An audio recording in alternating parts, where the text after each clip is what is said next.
The newsroom, where untold story is revealed.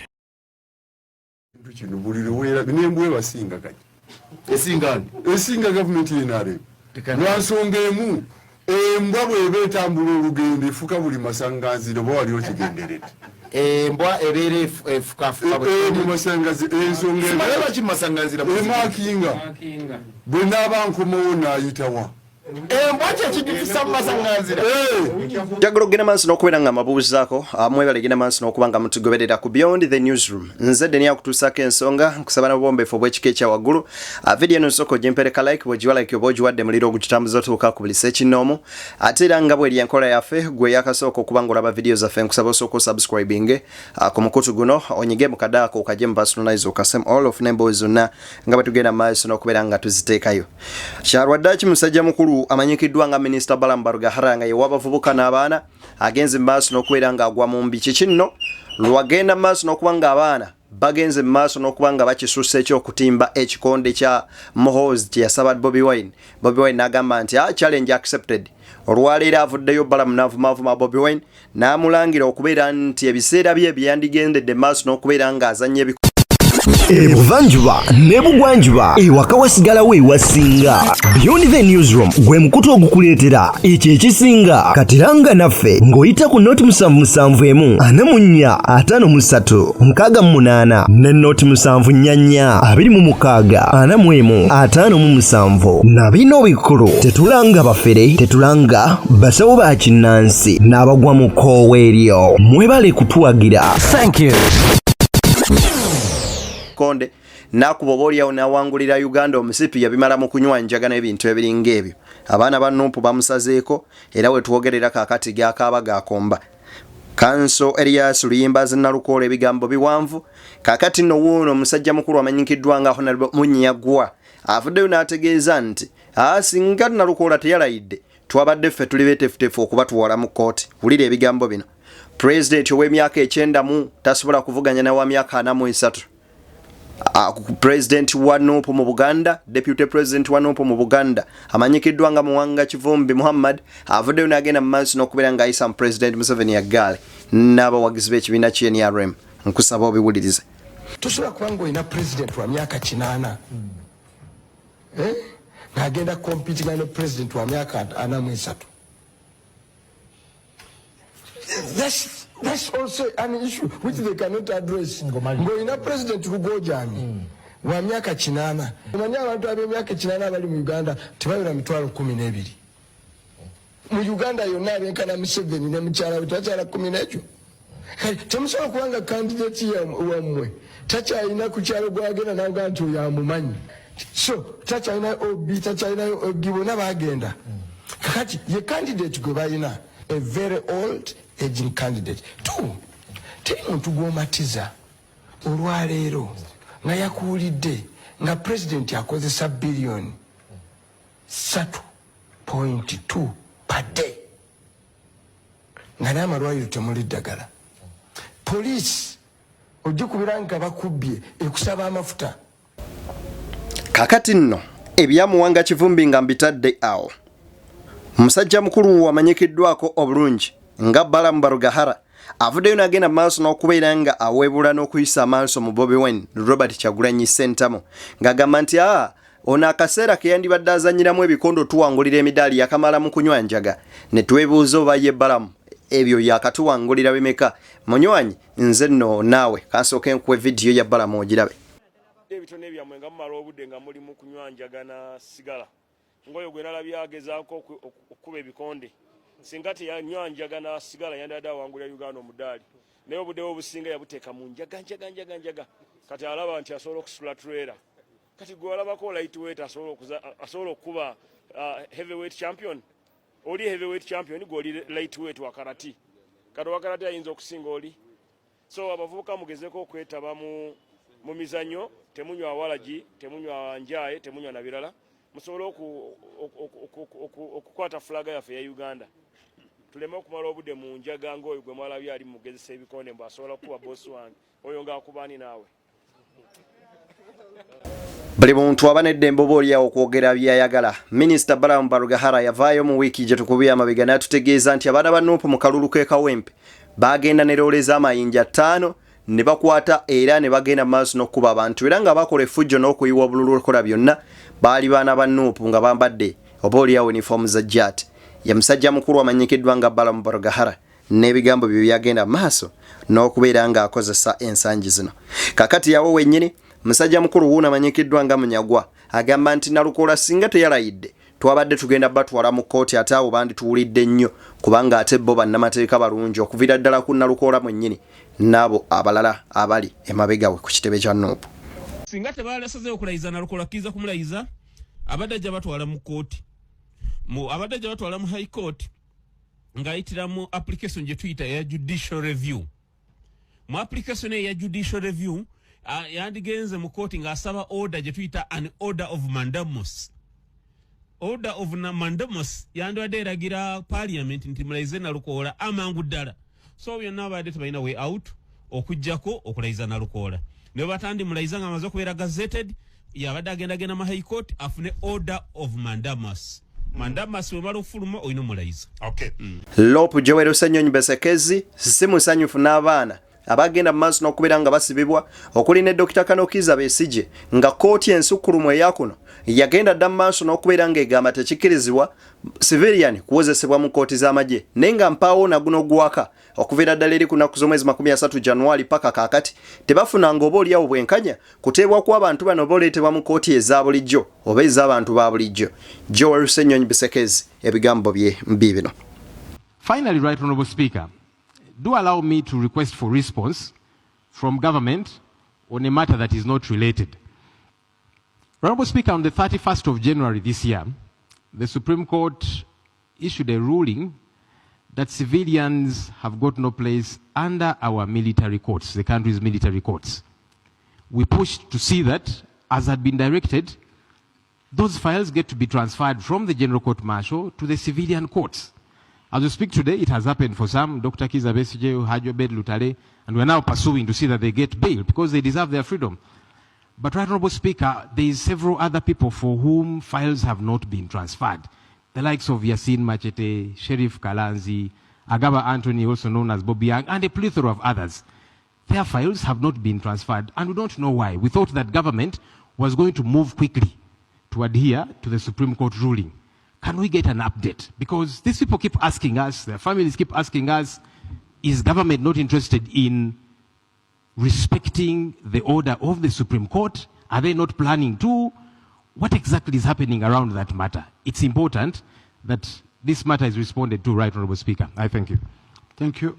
Okusinziira ku His Excellence Robert Kyagulanyi Ssentamu Bobi Wine agamba nti abaana ba Nuupu bagende mu maaso n'okubeera nga bakola eggaali n'eggaali ze baba bakola si zaamu public wabula bakole oba oliawo eggaali ng'ekibiina ekigenda okubayambako mu kutuukiriza oba oliawo ebigendererwa by'ekibiina. Bigambo bya Bobi Wine, His Excellence the Ghetto Gladiator. Muzimbe eggaali nali serious. We mugenda okwesimba muwambeewo. We are not going to be in opposition. We are going to be the ruling party. Build teams of resistance, people that you can speak to, and it should not be public. Which call it privately, so that we are ready when the time comes. And we are going to win. We are 49 million Ugandans.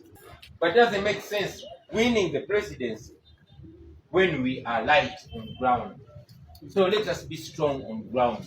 Just come away your next year, late next year, and come younger president. Yes. Work so hard so that I find you the MP of your area, the mayor of your area, the councillor of your area. We are not dreaming. We are real, and this is going to happen. I think Jakuba do this. Jakuba Gamba, Sawa Gamba. Because it's possible. I believe it in my heart. Yes. Believe it. But we are taught that faith without action is empty faith. We should do what we must do to accomplish this. Among them is unity. Stick together. You are each other's energy. You are each other's resource. Once divided, you're going to be weakened. And that's where our enemy wants us. So let's work knowing jetugenda walamu bino bya ddala ate tugenda kutuukayo. We won in 2021. Yes. So looking for votes is not an issue. The issue is how do we ensure we are announced? How do we ensure we sit in that chair where Ugandans want us to sit? It is similar. Kawempe just gave us an example. Because Museveni gave orders to do anything under the sun to get Kawempe. They spent 4 billion shillings. Officially, I believe it's much more than that. It is much more. Look what the people of Kawempe. We announced the protest vote etandikirawa Kawempe. Era twagenda nga tugenze nalo. Twabagamba tugenze mu kalulu kwekalakasa. We invited the population. Any of you who doubted, now you know what people can do, even when they are unarmed. They brought that, they abducted people, they beat people, mayors, MPs, tortured them. But we defeated them. That was here in a small constituency in Kawempe, near the headquarters of the military. It was a small constituency. They concentrated all their lethal forces in Kawempe. We beat them. Now imagine when their forces are scattered all over Uganda. You know, Bebaine Kawempe, bagenda bawula bagende busuku, bagende jinja, bagende toro, bagende wa, tujja bawanga. If we are so friends, and when we win, we should be ready. And I'm very glad that you comrades in Toro are taking that line ready. Kabadde kaseera kanjawulo nga Nalukola n'alayira era mu binajjukirwa mu wiiki eno yendayira Nalukola gye yalayiddemu n'okuwera kwe yaweze ng'agamba sipiika neetaaga obudde obuwerako nsobole oteeseza bannakawempe kuba omubaka Seggirinya obudde bwe yamala yali mulwadde ng'ali ku ndiri mpaawo nakimu bannakawempe nsonga yaabwe yatuuka ku fulo ya Parliament. Kaseera kabadde kanjawulo njagala moments zino tuzikuŋŋaanye wamu ate oba oliyawo tubyerabireko nga bwe tuwunzika wiiki oba dimansi eno. Mbadde wano nga njogera n'ensiima sipiika olw'okubanga ayise mu bwangu okubanga atuwa omukisa guno ogw'okulayira. Era mu bigambo byange mmusabye akkirize Parliament bw'eneeba etudde njogereko ebigambo eby'ensonga okwolesa Kawempe North Constituency embeera gy'eri mu kaakano kuba Kawempe North Constituency yafuna okusoomoozebwa okw'enjawulo nti omulungi waffe Honorable Seggirinya yasibibwa nga yakamala okulayira ate yagenda okuva mu nkomyo nga mulwadde nnyo abadde ku ndiri ebbanga ddene okutuusa lwe yagenda okulunda embogo kati ate okulonda ne kubeerawo kyokka ate ne tufuna okukandaalirizibwa mu kuteeka ebyava mu kulonda mu kitabo ekitongole gazeti. Naye kitusanyudde nti sipiika bwe yafunye amawulire ago newankubadde nga olukiiko lubadde mu kuwummula atuyise ne tulayira tetukitwala nga kyakusaaga yeebale nnyo tumusiimye era tusuubiza ajja kutuwa omukisa nga aba Kawempe North Constituency twogere eri Parliament n'ensi eno okugitegeeza wa we tuli mu kaseera kano kuba tulina ebisoomoozo bingi we tuviiriddeyo eyo lwakuba tuli bayiiya nnyo twandituuse wano ssaawa nga 9 kuba amataba gatuzinzeeko eyo ewaffe Kawempe. Nabwe kitya tusuubiza era tujja kwogera ebigambo ebyo. Kankozesa omukisa guno okwebaza bammemba ba Parliament abali wano. Mwebale nnyo mwebalire ddala olw'okwewaayo kwe mukoze ne bannammwe abatasobodde kuba wano. Mu kiseera nga tunoonya akalulu, mu kiseera nga tukuuma akalulu n'okulaba bino byonna nga tubituukako. Neebaza nnyo bannamawulire olw'okubanga mirimu gyammwe gibadde gya nsonga. Giba kubanga si gya nsonga temwalifunye kusoomoozebwa okwo kwe mwafuna naddala abo abaalumbibwa agavubuka gakawuula n'abakwata mmundu abalina obuvunaanyizibwa okubanga be bakuuma eddembe ate nga be balinnyirira eddembe. Bwe naaba nfunye omukisa mu ngeri entongole ndibuulirako ku General Museveni kuba mmanyi nti atera okwemulugunya abantu bangi abajja gye ndi nga baŋŋamba tasanyukira kigambo kya kumuyita dikiteeta oba naakyemalira. naye bwe nnaaba nfunye omukisa nja mubuulira nti yenze oyo eyatulugunyizibwa abakwata mmundu n'enzirayo ewange abaana bange nga beebuuza ekintuuseeko. Mu butuufu bw'aba ye General Museveni nga bakutuusizzaako ebyo ebyantuusibwako, mu kigambo kimu abaana obagamba ani yabikutuusizzaako? Obagamba nti omusajja omulungi, obagamba omusibira mu bbwa, obagamba nakyemalira, obagamba omusajja amanyi okutulugunya, obagamba ani? Nze ndowooza nti ekiryanga embaata nga kitambulanga embaata nga kikaabanga embaata nga kyebakanga embaata ebeera mbaata. Nsaba ye kennyini akyuse obukulembeze bwe n'ebiragiro byawo abakwata mmundu balekeraawo okutulugunya bannansi, alyoke abeeremu abo abasaanidde, alemera ku buyinza ebbanga eddene era ayitibwa Sitantebe. Nze ndowooza kiba kituufu gy'ali. Ku madaala ga Parliamentary eno mwe tuli, we yayimirira n'agamba nti nno yeewuunya omuntu abeera mu buyinza n'aweza emyaka 10 ate n'asigala ng'akyayagala okufuga banne.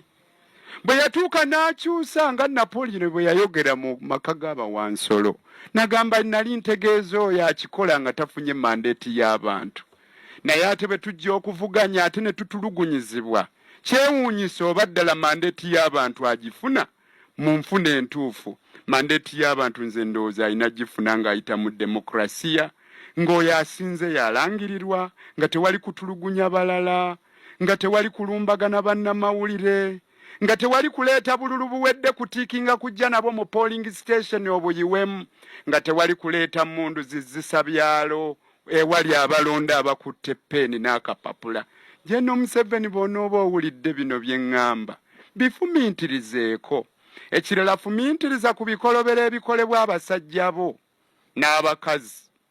Ebikolobero ebyo tebitutwala walungi. Abantu b'ensi eno bwe balaba nga banyigiriziddwa nnyo bajjayo kamera zaabwe n'amasimu ne babakuba ebifaananyi. Abantu abo tubaterese, bali ku mitimbagano wonna ne famire zaabwe. Ndowooza ekyo tekijja kunyuma. Gwe wamanyaako eyatta Lutamaguzi nti yali Haaji Ssebirumbi. Bwe wali obuyinza wakola otya? Kambabuulira abatamanyi, abasembayo okuwanikibwa Kalabba yali Haaji Ssebirumbi yali owa UPC, ne Kasimo Bure yali Inspector General wa Police, eyatta Ddungwe yali nannyini Delight Cinema. Babawanika Kalabba mu 1999 era be basembayo okuwanikibwa Kalabba. Kale Ssebirumbi teebereza kamera tezaamukwata. Naye era bamuzuula nti yatta Lutamaguzi. Ate mmwe abakola ebikolobero nga kamera zibakwata, nammwe abafuna ebiragiro mujje mututulugunye mwerowoozeeko, mulowooze ne ku bantu bammwe. Si kye twalyagadde tugendemu, naye tulowooza nti General Museveni kola ekisaanidde ng'obudde bukyali, olekeraawo okutuliisa akakanja. Okuwakanya si musango. Ate tujja kusigala nga tukuwakanya ebbanga lye tunaamala nga tulaba ng'okola ebitajjansa mu ggwanga lyattu. Tulina ebbeetu okwogerera mu nsi yaffe n'okwesimbawo. Abaana b'omu ghetto abavubuka mbagamba ekigamba abanaaba bampulidde. Mulekeraawo okulowooza okusaba bannabyabufuzi abali mu buyinza. Tutetenkanye twekolerere. Tewali kijja kuvaamu mu kusabiriza. Twekolere, tusale entotto, tuwulire amaloboozi agatuwa essuubi n'ago agatukubiriza okukola. Tusale entotto, tusale amagezi engeri gye twegaggawazaamu nga tetuli mu kusabiriza abatunyigiriza. Buli lwe tubasabiriza tutuuka ne tukola ebyambyona eri ensi eno. Ng'agavubuka ago g'olaba agamu agaaleetebwa okwonoona e Kawempe North. Bamu bazaalibwa eyo ewaffe. Mwekube mu kifuba. Tutuule wamu ng'abooluganda. Muwulirize amaloboozi ag'ensonga ng'aga pulezidenti waffe Kyagulanyi. Mugawulirize gajja bazzaamu essuubi. Banywanyi munzikirize mbateere wano nsigadde nze Deni BTN Media Beyond the Newsroom. Like yo kintu kikulu ate bwe sharingira ne neighbor kiba ky'amaanyi. Teekako ka subscription gwe akasooka okutulaba mu ngeri yemu nkusaba. Nawe ina business ogituwe tugikuba abantu maaso ate tojja sigala kyekimu. Yes, I know. He's so scared okufacinga abantu wano. Kyovula abantu baga nti katukole mu computer gita dry run. Tulabo bakina asoboka muzeeyo gendayo. Yetolodde teri buli adatandika kulembeka kukola kina soka mu Buganda yaddukawo. nasooka eyebukedya nasooka wa ate alambula faamu z'abaminisita bano bwebadde tebagenda mu bayinike bagenda ba vice president tulabe PDM bwekola ne bagenda ewa MP katulabe PDM bwekola nabalaba eyebukedye nga baliwa vice president siwawa speaker oyinza otya okulaba PDM ewa Lwakajala kinjaga tulabe PDM president n'akyamu ewa Lwakajala PDM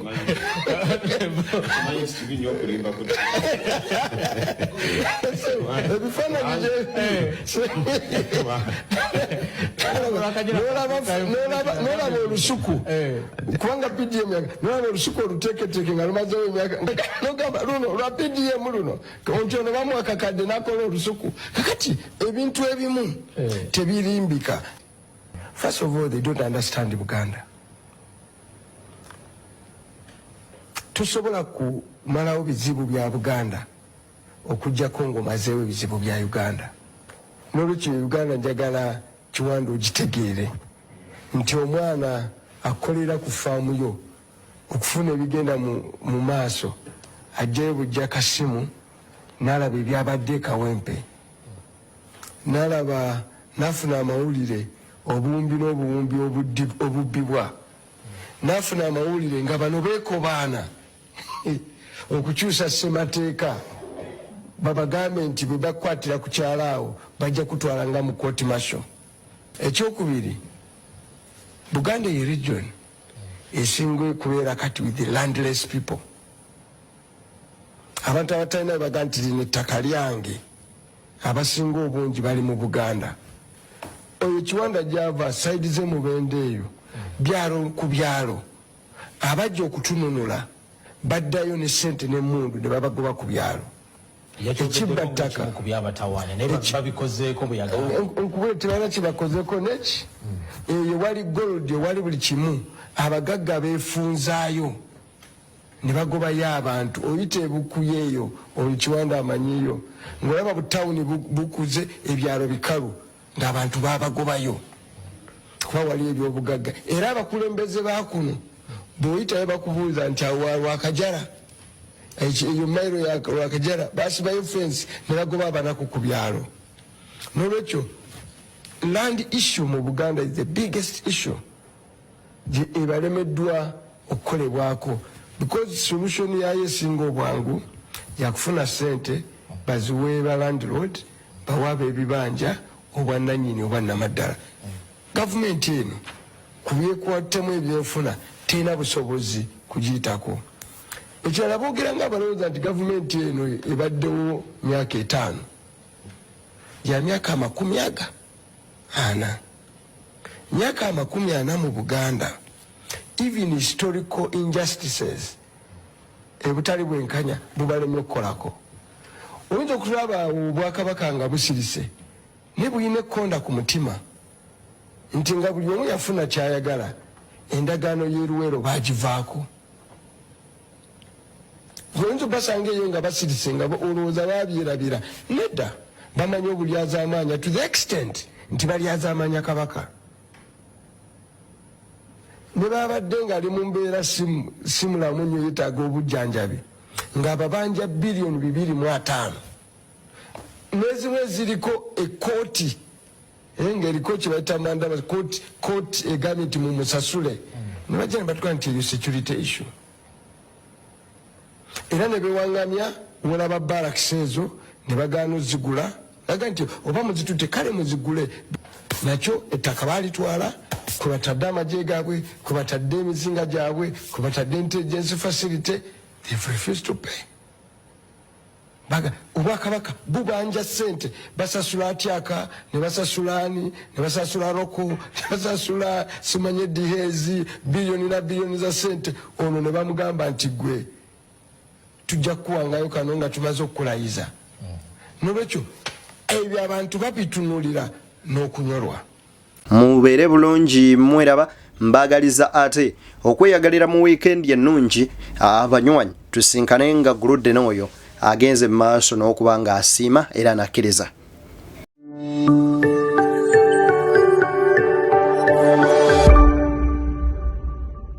Beyond the newsroom, where untold story is revealed.